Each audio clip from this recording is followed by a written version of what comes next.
Jesus very clearly said, you can have what you say.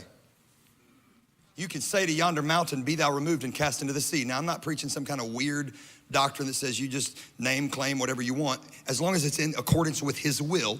The challenge with a lot of people is they're asking the wrong things outside of the will of God and then getting mad at God because he didn't do what they wanted him to do. That's not what it's about. It's about aligning your will with God's will, saying what he is saying, and when I say what he says, then I can have what he wants me to have.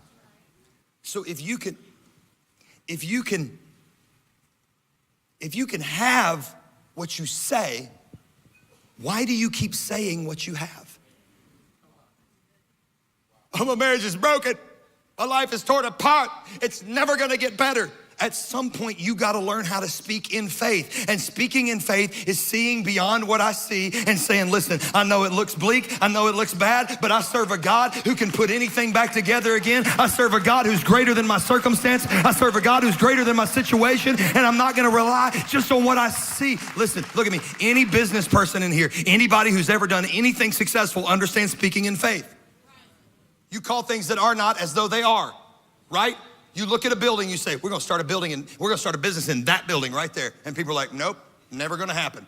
But you don't listen to them, do you?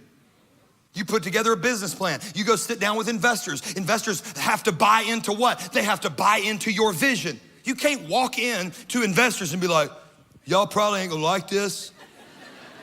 I don't even think it's a good idea, probably never gonna sell, but I need $1 million. Okay, all right, I knew it. All right, thanks.